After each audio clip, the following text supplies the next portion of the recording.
Channel को subscribe करके like कर लेना और कमेंट कर देना। मेरा नाम आरोही है। मैं एक मिडिल क्लास फैमिली से हूँ। मैं काफ़ी पढ़ी लिखी नहीं हूँ। मेरी पढ़ाई पूरे होते ही मेरे माता पिता ने मेरे लिए रिश्ता देख लिया। मेरे लिए एक लड़के का रिश्ता आया था। उसका नाम सचिन था। दोनों परिवारों की रजामंदी से हम दोनों की शादी हो गई और मैं विदा होकर अपनी ससुराल चली गई।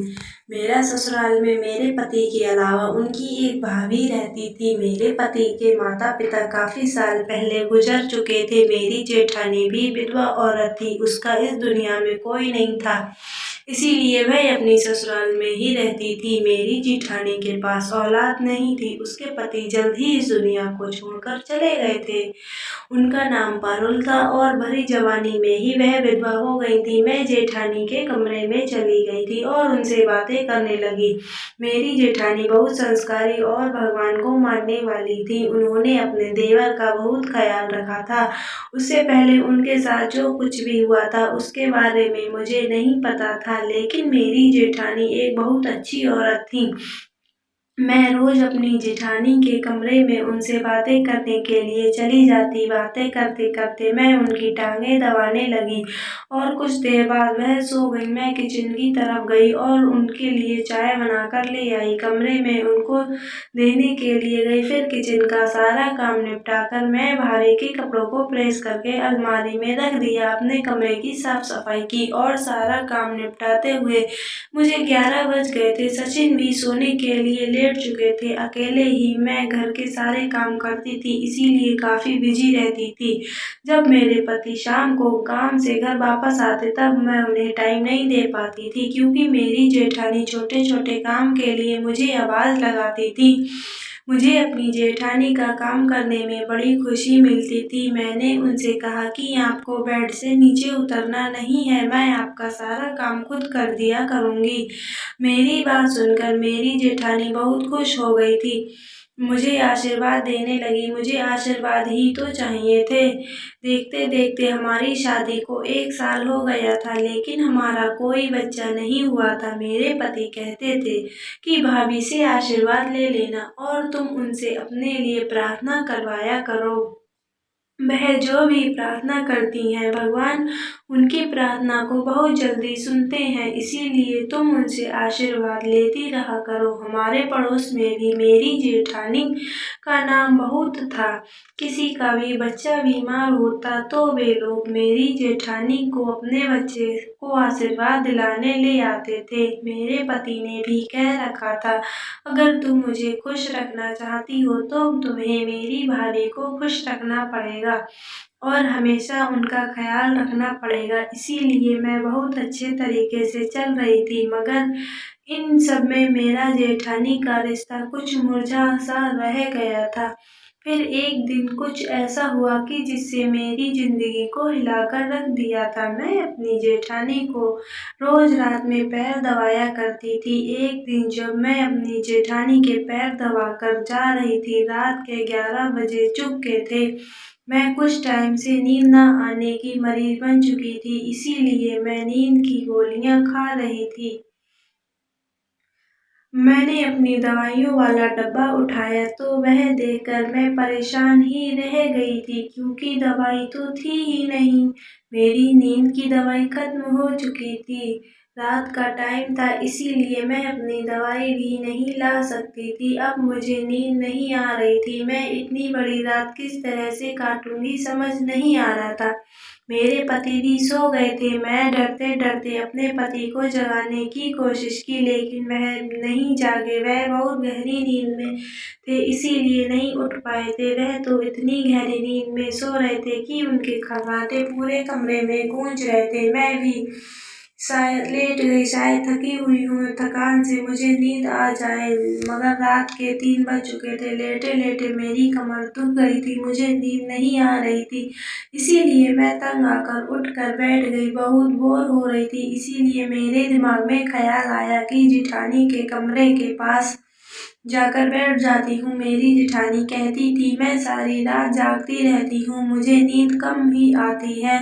मैंने सोचा चलो उनके पास ही जाकर बैठ जाती हूँ। मेरी जेठानी के कमरे में एक मंदिर बना हुआ था। वह भगवान के आगे बैठकर हमेशा पूजा करती थी। मैं अपने कमरे से निकलकर जैसे ही अपनी जेठानी के कमरे की तरफ बढ़ी तो उस कमरे से किसी आदमी के बोलने की आवाज़ आ रही थी। मैंने सोचा शायद मेरा वहम है, लेकिन थोड़ा आगे बढ़ी तो मैंने सुना वह आदमी मेरी जेठानी का नाम पारुल पुकार रहा था। अब तो मुझे पक्का यकीन हो गया था कि यह आवाज़ मेरी जेठानी के कमरे से ही आ रही है। मुझे अजीब सी खुशी हुई, ना जाने क्यों मेरे दिल को अचानक से सुकून आ गया था। मैं अपने उल्टे पैरों से अपने कमरे की तरफ वापस आ गई और अपने पति सचिन को उठाने लगी। अचानक वह भी उठ गए। उनने कहा, जल्दी उठो, भाभी के कमरे से किसी आदमी के बोलने की आवाज़ आ रही है। उनके कमरे में कोई आदमी आया हुआ है। किसी आदमी के आने का मतलब। मेरे पति एकदम गुस्से में आ गए थे और कहने लगे, तुम कैसी बातें कर रही हो? तुम्हारी जुबान खींच लूंगा अगर तुमने मेरी माँ जैसी भाभी पर कोई गलत आरोप लगाने की कोशिश की। इसीलिए सोच समझ कर बोला करो, मेरी भाभी के लिए कुछ बोला करो। मैंने अपने हाथ से पति का हाथ पकड़ा और उन्हें बाहर की तरफ खींचने लगी और कहा, एक बार मेरे साथ चलो, अपनी आंखों से सब कुछ देख लो। और मेरे पति मेरे साथ साथ मेरे पीछे चलने लगे। मैंने एकदम से अपनी जेठानी का दरवाजा खोल डाला कि मेरी जेठानी को संभलने तक का मौका ना मिले। दरवाजा खोलने के बाद मैं और मेरे पति सामने थे। मैं यह देखकर हैरान थी क्योंकि मेरी जेठानी भगवान की मूर्ति के आगे हाथ जोड़कर बैठी हुई थी और प्रार्थना करने में बिजी थी। फिर जेठानी ने पीछे मुड़कर देखा तो हम दोनों खड़े थे। मैं उन्हें देखकर घबरा गई। मैंने कहा, भाभी, आपसे सर दर्द की गोली लेने आई थी, मेरे पास नहीं है, शायद आपके कमरे में हो। सचिन भी खामोश ही खड़े थे। जेठानी ने मेरे पति को अपने नज़दीक बुलाया, लेकिन मेरे पति उनके पास नहीं गए और कमरे से बाहर निकल गए, जबकि मैं अपनी जेठानी के कमरे के चारों तरफ देख रही थी। आखिर वह आदमी कहाँ जा सकता है? अरे जेठानी एकदम गुस्सा होकर बोली, तुम अब जाओ यहाँ से, यहाँ पर क्यों खड़ी हो? मेरा मुंह देख रही हो? रात को आकर मेरी प्रार्थना में विघ्न डाल दिया। मेरा दिल तो उनके लिए बहुत डर गया था। पहले दिन से ही मेरी जेठानी ने मेरे दिल में अपने लिए डर पैदा कर दिया था। मुझे उनसे कुछ भी पूछने की हिम्मत नहीं होती थी। मैं डरते डरते अपने कमरे में चली गई। जैसे ही कमरे के अंदर दाखिल हुई तो मेरे पति ने मेरे मुंह पर जोरदार तमाचा मारा और कहने लगे, देखो, मैं तुम्हें इसी टाइम अपने घर से निकाल दूं। तुम से शादी की पहली रात मैंने कहा था मेरी भाभी का ख्याल रखना, और कभी अगर उन्हें अपनी उल्टी सीधी बातें की तो मैं तुम्हें छोड़ूंगा नहीं। लेकिन आखिरी मौका देता हूँ क्योंकि तुम मेरी भाभी की पसंद हो। लेकिन आज के बाद अगर तुमने अपनी जुबान से ऐसी वैसी कोई बात अपने मुंह से निकाली तो मैं तुम्हें तलाक दे दूंगा, इस घर से निकाल दूंगा। मुझे इस बात का अफसोस नहीं होगा मैंने तुम्हें तलाक क्यों दी, समझी? तो मैं अपने पति की सारी बातें सुनकर हैरान रह गई थी और पूरी तरह से टूट गई थी, जबकि मैं अपने कमरे के कोने में बैठी चुपके चुपके रो रही थी। आज मेरे पति ने मुझे पहली बार जेठानी की वजह से इतनी बड़ी बात कह दी थी। अगर मुझसे गलती हुई होती तो मुझे डांट सकते थे, लेकिन उन्होंने गुस्से में आज इतनी बड़ी बात कह दी। मुझे अपनी जेठानी पर बहुत गुस्सा आने लगा था।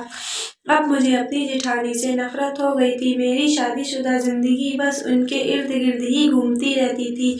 मेरे लिए सचिन का रिश्ता जेठानी ही लेकर आई थी। मेरी जेठानी हमेशा बड़ा सा घूंघट करती थी, बहुत धीरे धीरे बोलती थी, बहुत नरम मिजाज की थी। मेरी फैमिली को यह औरत बहुत पसंद आई। मेरी फैमिली को ऐसा लगता था मेरी जेठानी अच्छे संस्कार हैं तो इसके घर में भी अच्छे संस्कार होंगे, इस तरह देवर भी बहुत अच्छा होगा। यह देखकर मेरी फैमिली ने मेरी शादी यहाँ करा दी। उन्होंने कुछ भी नहीं सोचा और बिना सोच समझे मेरी फैमिली का कहना था, तुम्हारी ससुराल में सास है ना ससुर है और ना ही ननद है, सिर्फ एक जेठानी ही तो है, वह भी इतनी अच्छी और संस्कारी औरत है, सारा दिन भगवान की प्रार्थना में लगी रहती है। तुम अगर अपनी जेठानी को बेड पर बिठाकर खिलाओगी तब भी वह तुम्हारे लिए कम होगा। बहुत ही अच्छी औरत है। उनकी जेठानी के समझकर उनकी इज्जत करना। बेचारी अपनी जिंदगी में बहुत तकलीफ झेली है। शादी के शुरू दिनों में ही बेचारी विधवा हो गई थी। काफी टाइम से अपने देवर का ख्याल रख रही हैं, इसीलिए तुम अपनी जेठानी का बहुत ख्याल रखना।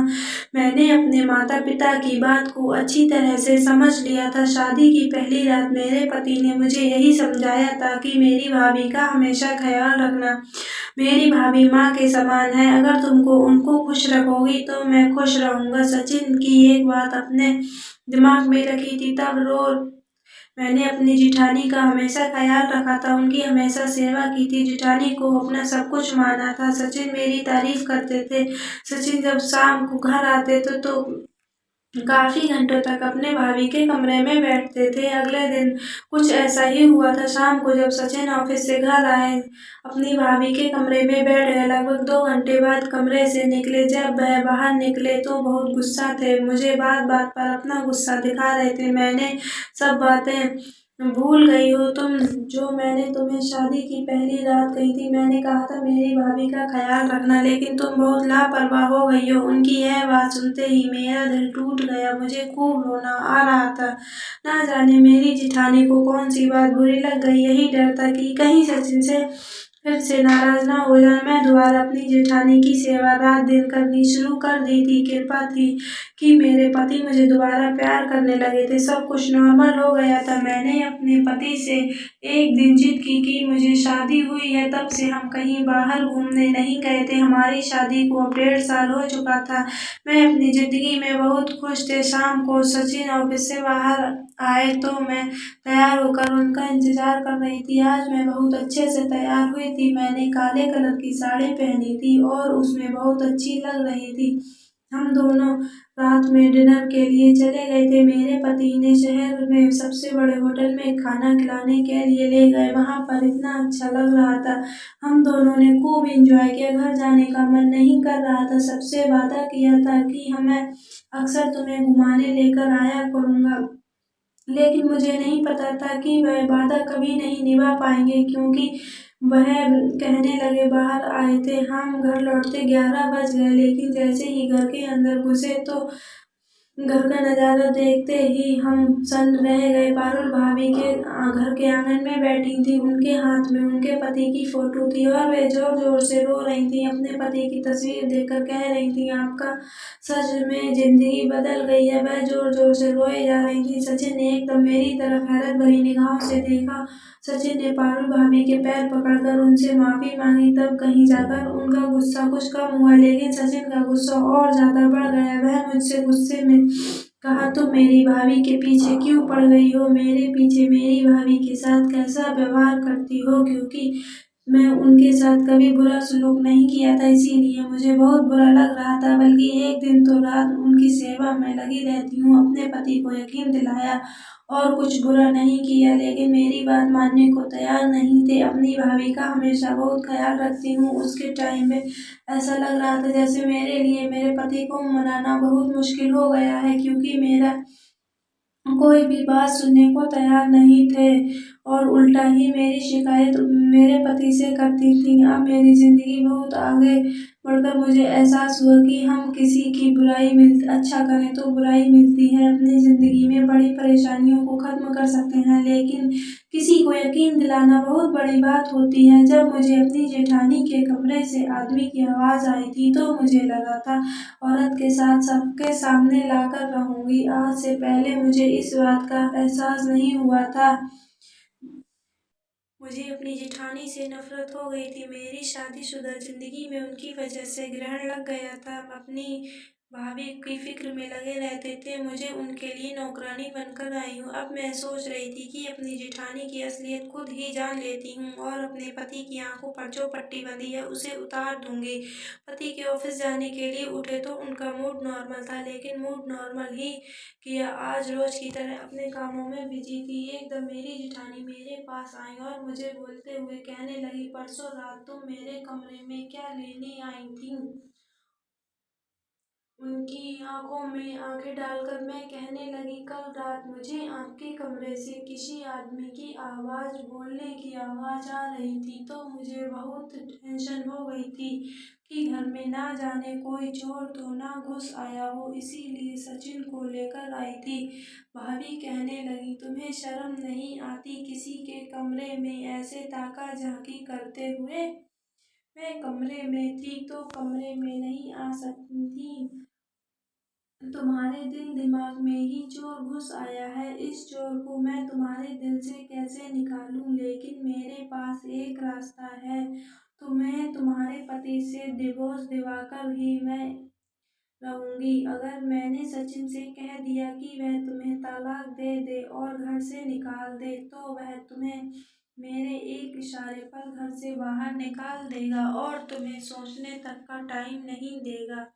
तुम्हारे हाथ में तलाक के पेपर देकर तुम्हें इस घर से चलता करेगा। मैं उनकी तलाक वाली धमकियों से बहुत डर गई थी, इसीलिए मैंने उनसे कुछ नहीं कहा और चुप ही रही। मैं रात की तरह अपने काम को खत्म करके अपने कमरे में आ गई थी और सचिन भी सो चुके थे।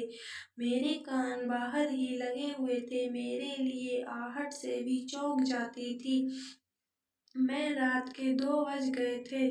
मैं बड़ी ही हिम्मत करके चुपके चुपके दबे पाँव से कमरे की तरफ बाहर निकली, कहीं मेरे पति को पता ना चल जाए कि मैं अपनी जिठानी के कमरे की तरफ जा रही हूँ, वरना मुझे अब की बार पहले से ज़्यादा नाराज हो जाएंगे। मैं धीरे धीरे अपने कमरे की तरफ गई, अपने कानों को खिड़की से लगा लिया था। पारुल भाभी किसी से कह रही थी कि बड़ी मुश्किल से अपने दिन का गुजारा कर रही हूँ। मुझे हमेशा इंतजार होता है कि रात कब होगी, कब तुमसे मेरी मुलाकात होगी। फिर किसी आदमी ने बोलने की आवाज़ आई।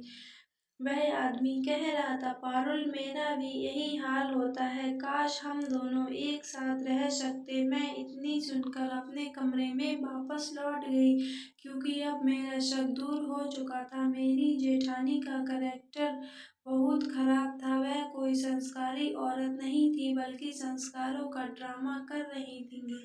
मैं उनका असली चेहरा अपने पति को दिखाना चाहती थी, लेकिन यह काम दुनिया का सबसे मुश्किल काम लग रहा था, क्योंकि वह अपनी भाभी पर अंधा एतबार करता था। वह भी अपनी भाभी को माँ समझ बैठा था। जब सुबह हुई तो सचिन के चेहरे पर 12 बजे हुए थे। उसका मूड मेरी तरफ से ज़्यादा अच्छा नहीं था। बात बात पर मुझे गुस्सा दिखा रहे थे। मैंने उनको मनाने का बहुत कोशिश की, तब कहीं जाकर वह मान गए थे, मगर शिकवा करना नहीं भूले थे। जब मैं उनको मनाया, सॉरी बोला, तो वह मुझसे कहने मान गए। कहने लगे, अगर आज के बाद तुमने मेरी भाभी के बारे में कोई गलत शब्द निकाला तो मैं बर्दाश्त नहीं कर पाऊंगा। गुस्से में ही तुम्हें तलाक दे दूंगा और घर से निकाल दूंगा। फिर हम दोनों हाथ पछतावे के सिवा कुछ नहीं बचेगा। तुम समझती क्यों नहीं हो मेरी बात?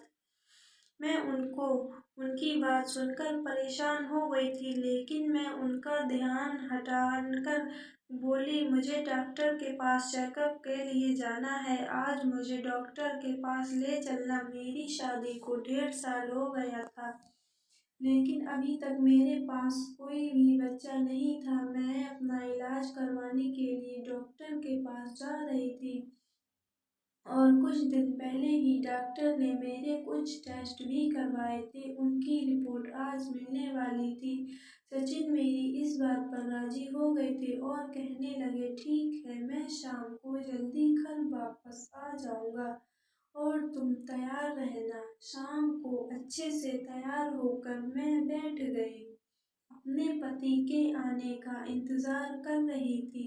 सचिन जैसे ही घर पर आए तो हम डॉक्टर के पास जाने के लिए घर से निकल गए। डॉक्टर हम दोनों को बड़े गौर से देख रहा था और कहने लगा, आप लोग बच्चे की खातिर इलाज क्यों करवा रहे हो? आप दोनों तो औलाद चाहते ही नहीं हो। मैंने डॉक्टर की तरफ बड़ी हैरानी से देखा। मैंने डॉक्टर से कहा, आप यह क्या कह रहे हो? जवाब दोनों वाले चाहते हैं। डॉक्टर ने कहा, आप दोनों की रिपोर्ट से पता चलता है कि आप दोनों ही प्रेगनेंसी नहीं रोकना चाहते हैं, इसीलिए आप। यह सुनकर मैं हैरान थी। उनके सर पर तो आसमान टूट पड़ा था। मैंने अपने पति की तरफ शक की निगाहों से देखा, जब वह मुझ पर शक कर बैठे थे। उनके बाद हम दोनों घर वापस आने लगे। सारे रास्ते हम दोनों एक दूसरे से बात नहीं की थी। वह खामोशी से घर की तरफ आने लगे। फिर जैसे ही हम अपनी गली में आए तो सचिन की बाइक का पेट्रोल खत्म हो गया था। सचिन को और ज्यादा गुस्सा आ रहा था। हम दोनों अब पैदल ही घर की तरफ चल पड़े थे। मैं घर का दरवाजा देखा तो खुला हुआ था। घर के अंदर ताला लगा हुआ नहीं था। हम दोनों घर के अंदर चले गए और भाभी से उनके कमरे की बोलने की आवाज आ रही थी। तब हम दोनों आंगन में ही रुक गए थे और उनकी आवाज सुनने की कोशिश करने लगे थे। भाभी कह रही थी कि जल्दी करो, मैं अपना सामान पैक कर रही हूँ। आज ही मैं इस घर को हमेशा के लिए छोड़कर चली जाऊंगी। तब किसी आदमी की आवाज आई। वह कह रहा था, हाँ पारुल, इससे पहले कि तुम्हारा देवर और देवरानी वापस आ जाए, हमें यहाँ से निकल जाना चाहिए। मेरे पति भी सारी बातें सुन रहे थे। उनकी आंखों में तो खून ही उतर आया था। तभी उन्होंने जोर से भाभी के कमरे का दरवाजा खोल दिया। जैसे ही हमने दरवाजे के अंदर जाकर देखा, भाभी के साथ साथ एक आदमी भी खड़ा था। मैंने सचिन के साथ साथ भाभी के कमरे में चली गई थी। सचिन ने उस आदमी का गिरेबान पकड़ लिया था। सचिन ने उस आदमी को पूरे तरीके से पीटना शुरू कर दिया। उस आदमी को थप्पड़ मारने लगा था और उसको मार मार कर उसकी हालत खराब कर दी थी। जबकि भाभी ने उस आदमी को बचाने की हर तरफ से कोशिश करी थी। मेरे कहने लगी, साजने, एक बार मेरी बात तो सुन लो। सचिन, भगवान के लिए इसे छोड़ दो, यह बेकसूर है। तब सचिन आगे बढ़कर अपनी माँ जैसी भाभी के मुंह पर भी थप्पड़ मारा। यह देखकर मुझे बहुत खुशी हुई थी कि भी अच्छे से हमें बेवकूफ बना रहे थे। मैं यह देखकर घबरा गई थी। आखिर मेरे पति ने अपनी भाभी पर हाथ कैसे उठाया। एकदम से भाभी मेरे पास आई और मेरे सामने हाथ जोड़कर कहने लगी, देखो, तुम सचिन को समझाओ, भगवान के लिए वह मेरी बात मान ले। एक बार मुझे बोलने का मौका दे दो। मुझे भाभी पर बहुत गुस्सा आ रहा था। मन तो कर रहा था मैं भी उन्हें धक्का दे दूं और इस घर से निकाल दूं, लेकिन भगवान के नाम पर मैंने उनकी बात सुनने का फैसला कर लिया था। मैंने भी सचिन को रोक दिया था। वह आदमी सोफे पर बैठ गया था। वह काफी जख्मी हालत में हो गया था क्योंकि मेरे पति ने उसे बहुत ज्यादा बुरी तरीके से मारा था। मैंने भाभी से कहा, कहो, क्या कहना चाहती हो। और सचिन कहने लगे, एक बार भाभी की बात तो सुन लो। भाभी ने बताया, उनका अफेयर 3 साल से ही चल रहा, शादी के साथ ही चल रहा है।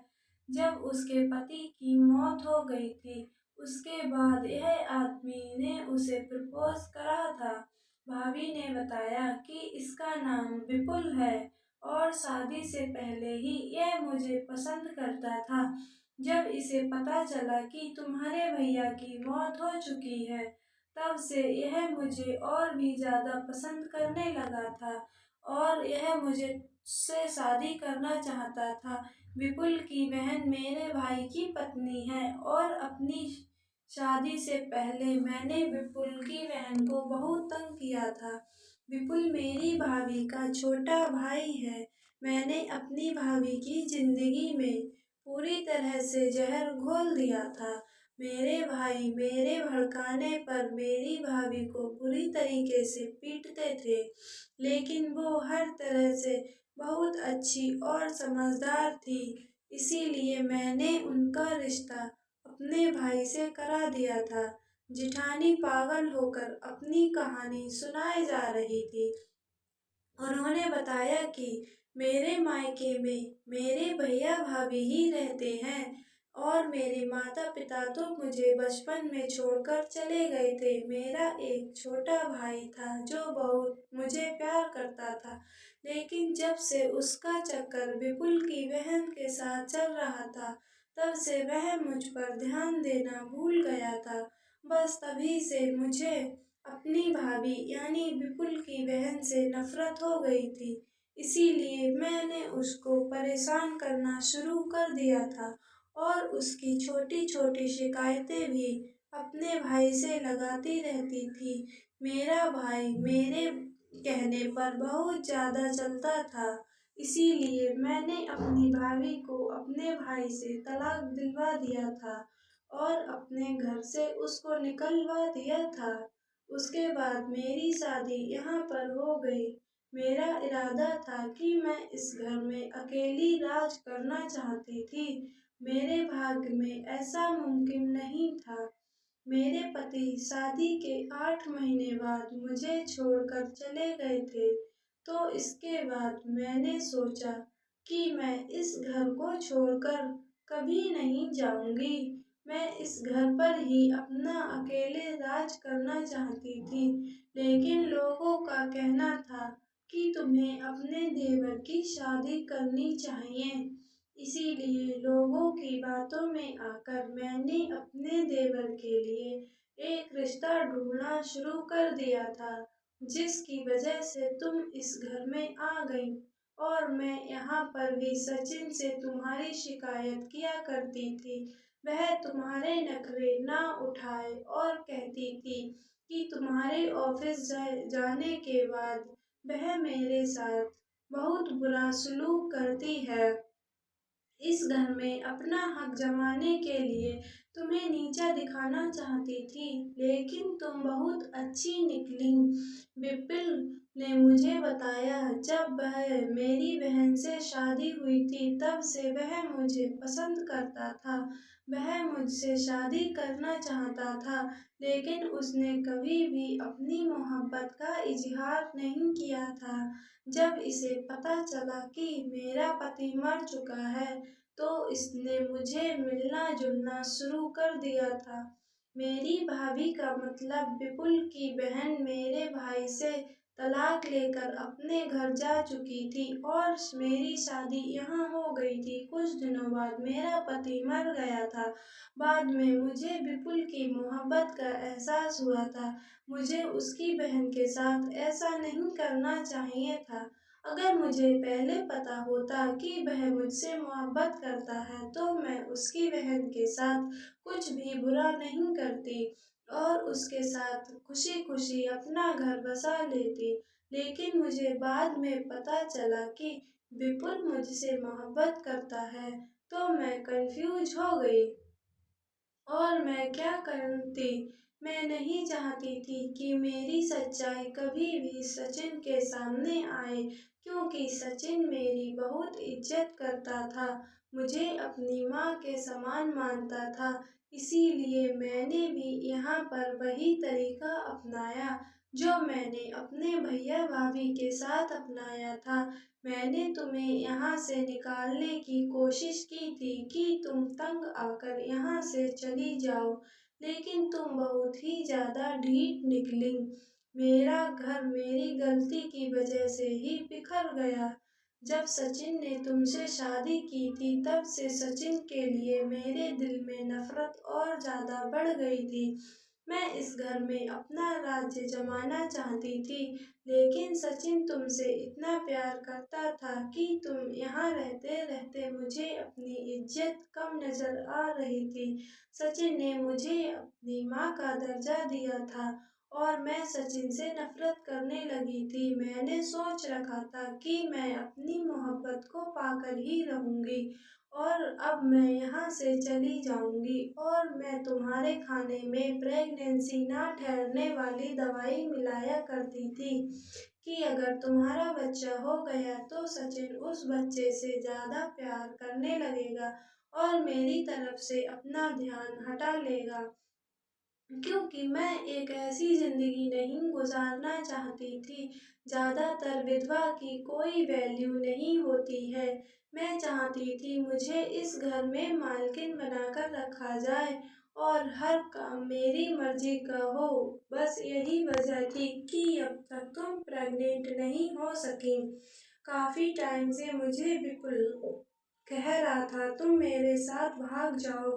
मैं अपने कमरे की खिड़की खोल दिया करती थी, जिसके सहारे विपुल खिड़की से अंदर कमरे में आया करता था और हम दोनों रात को एक दूसरे से बातें किया करते थे। हम दोनों अब मैं विपुल के साथ घर छोड़कर जा रही हूँ।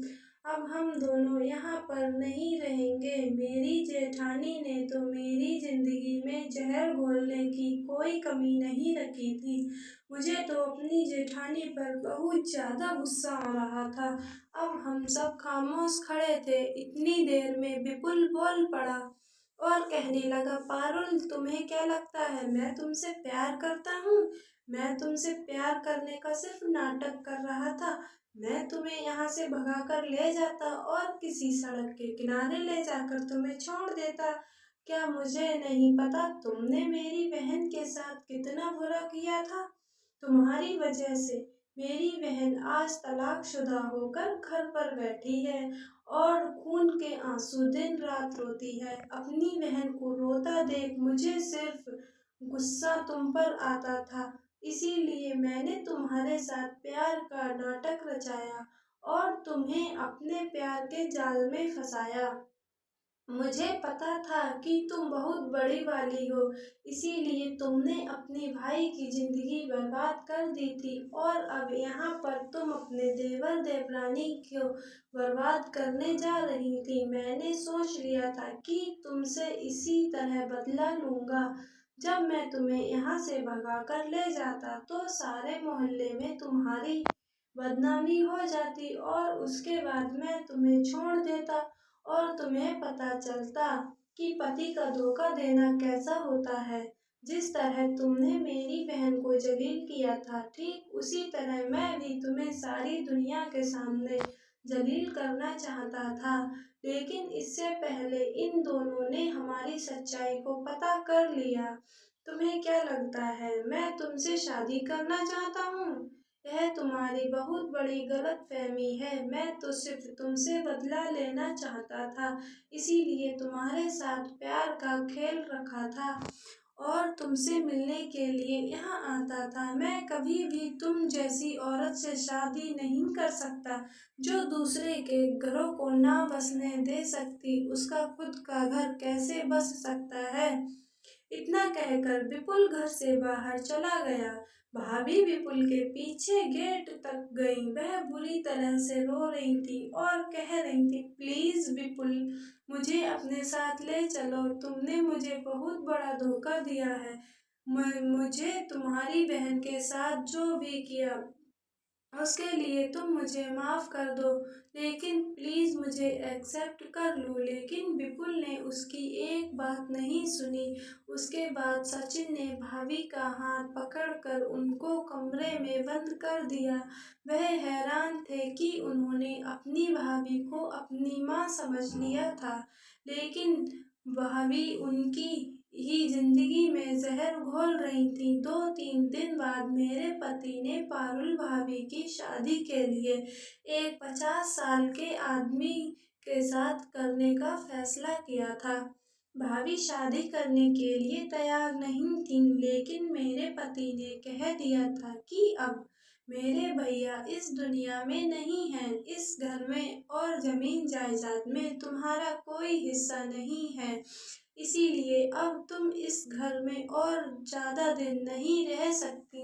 तुम्हें ऐसे ही सड़कों पर बर्बाद होने के लिए मैं नहीं छोड़ सकता और तुम औरत हो इसीलिए तुम्हारी इज्जत कर रहा हूँ। इस आदमी से शादी कर लोगी तो तुम्हारा घर बस जाएगा, वरना मैं तुम्हें धक्के मारकर इस घर से बाहर निकाल दूंगा।